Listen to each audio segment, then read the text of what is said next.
We have a very active serial killer in our country right now. So, around the Byron Bay area, 67 women alone have gone missing in that area, and there are multiple males as well. Why do the authorities refuse to say that there is an active serial killer? Doesn't make sense. They tried to say it was Ivan Milat, but people keep dying after Ivan Milat. They tried to brush it off onto Ashley Coulston, but people keep dying after Ashley Coulston was locked up.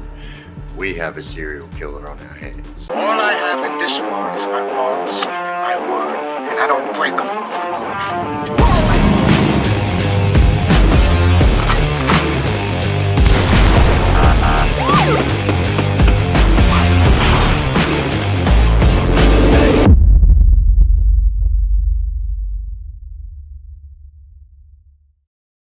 Rightio legends, Chaos Chronicles, and we're back again with another banger.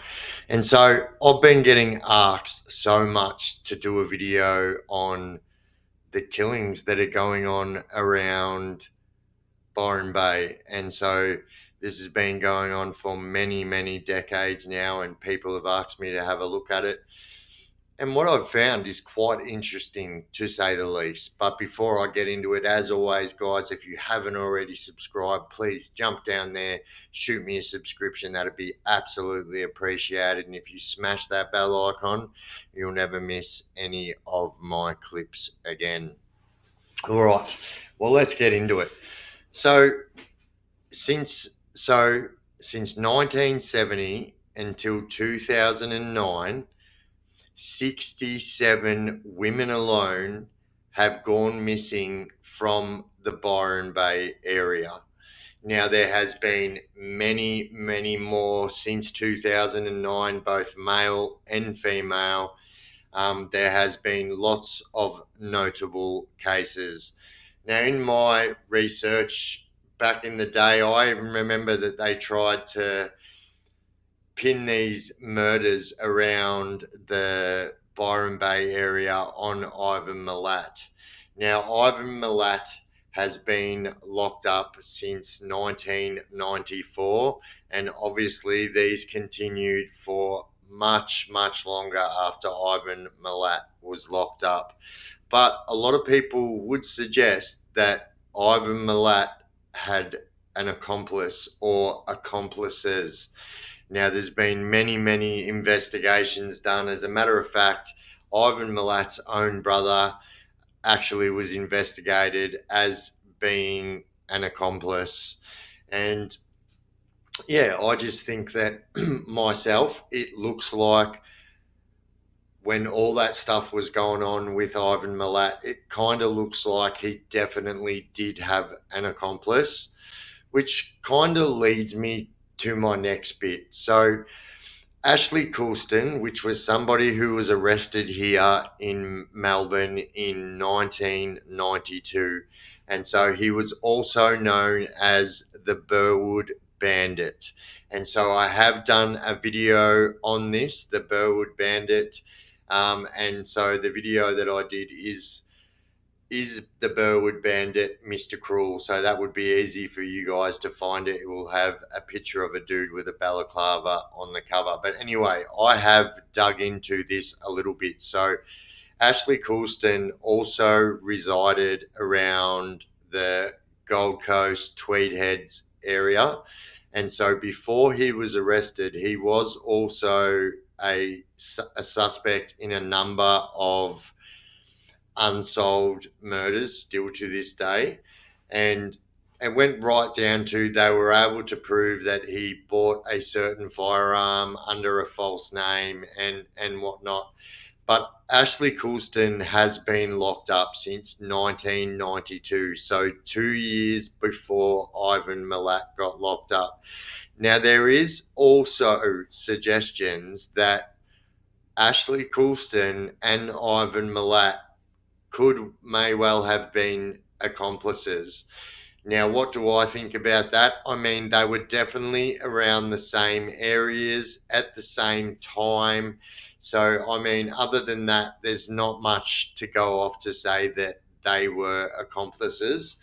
But, like, it just blows my mind that the authorities, the government, the police aren't digging deep into this, because it is quite obvious that there is something going on. Now, I found this little snippet from a parliament chat about somebody taking notice in parliament of all of these people that are going missing from the Byron Bay area. And I think it's quite interesting because it just doesn't seem to get any traction. People are still continually going missing to this day.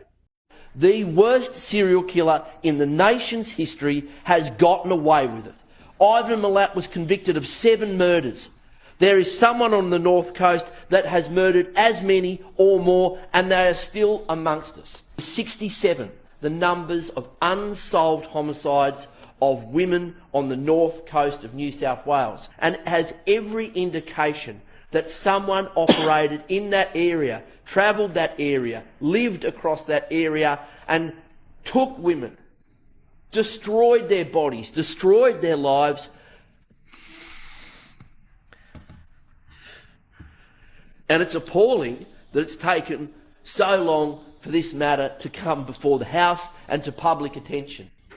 So, yeah, it just blows my mind that it's right there in the forefront, but the police are refusing to say that there is a serial killer.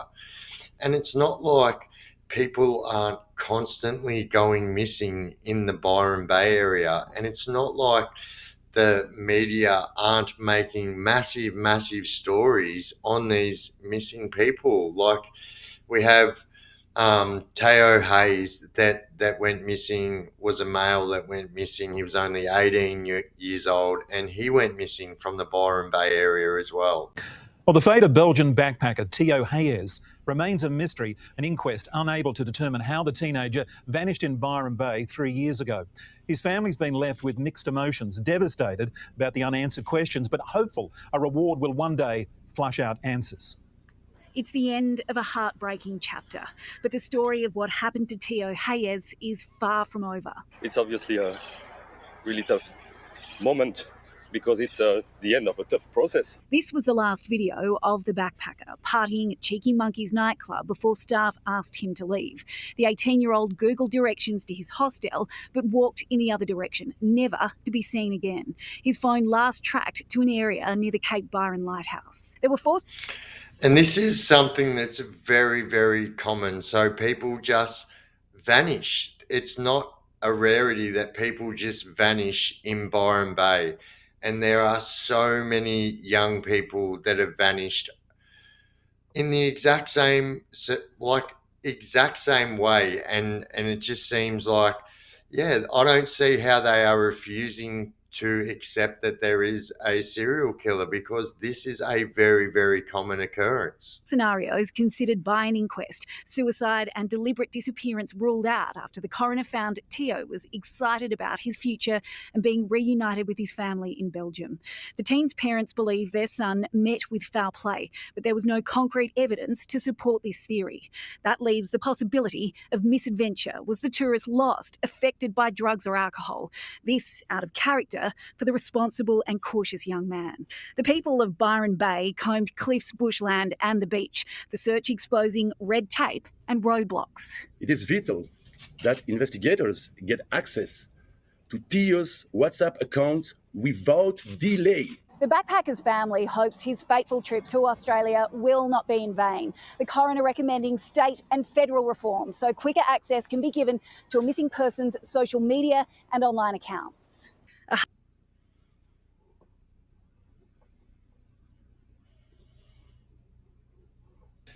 But the more I started to dig on this, the more crazy it got. So many people that were in contact with the people that have gone missing reported in months and times before they left or gone missing that they had got involved with the wrong crowd, and that these wrong crowds were involved in rituals and stuff like that.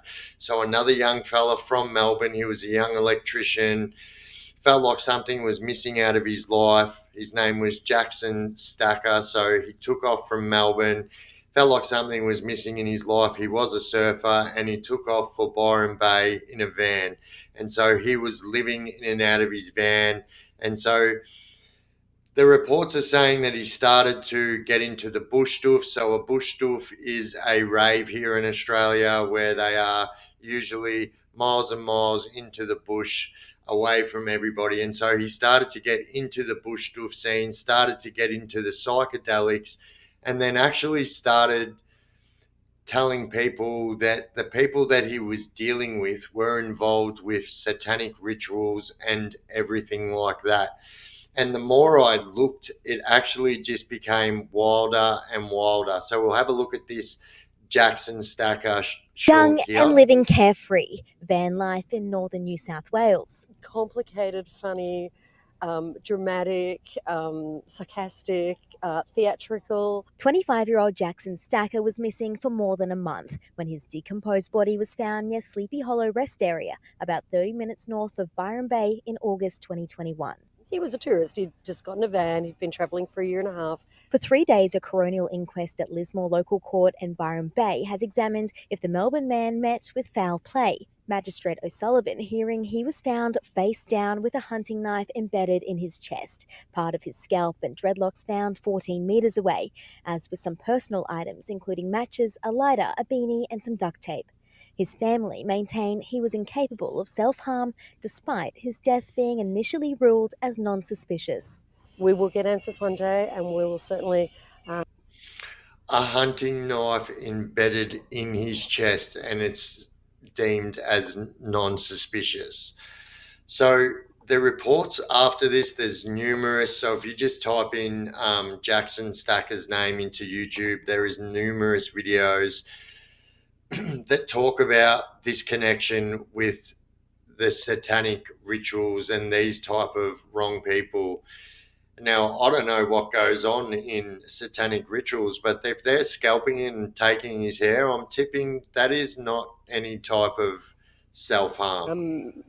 Advocate for him forever, and we want his death to not be in vain. The inquest heard police probed around initial stages of the investigation. The coroner hearing DNA was not collected from the scene, nor were Jackson Stacker's personal effects tested. Security vision from the area also wasn't collected. The court heard today from a friend Byron Bay's main beach car park was the last confirmed sighting of Stacker, seen driving away in tears before his body was discovered more than a month later, 30 kilometres away. A death surrounded in mystery for Jackson Stacker's family, who are still hoping for answers. Investigations will continue with the coroner's findings set to be handed down at a later date. Gracie Richter, NBN News. I don't know. I can't see how they can even deem that as not suspicious when the guy's been scalped and they found a hunting knife in his chest.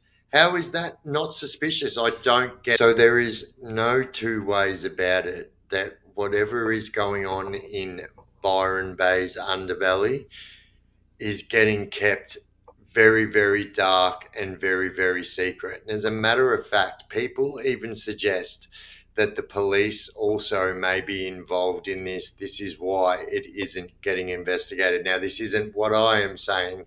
This is what I'm saying people are suggesting. But there's no two ways about it that there is something very, very suspicious going on in Byron Bay. So in relation to the Jackson Stacker, I found this video on YouTube. So this creator's name is the Gulag. So credits go to the Gulag.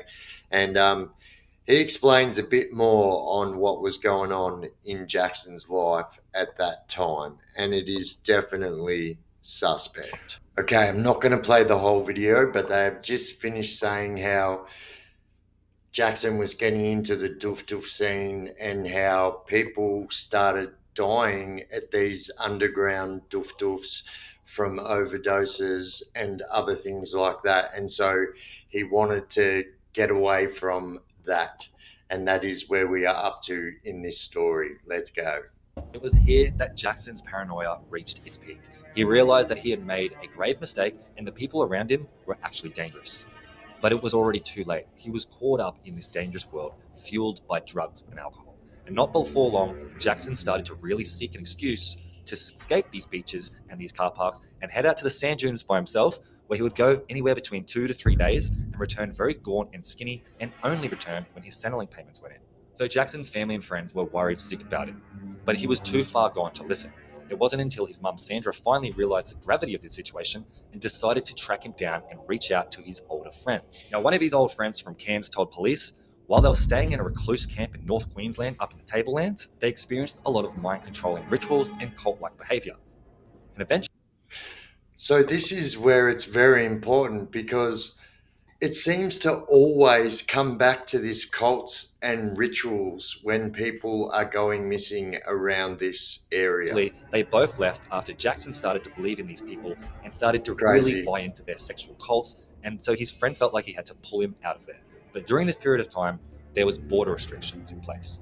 And this prevented Jackson from returning home. So he felt like he was trapped in Byron Bay.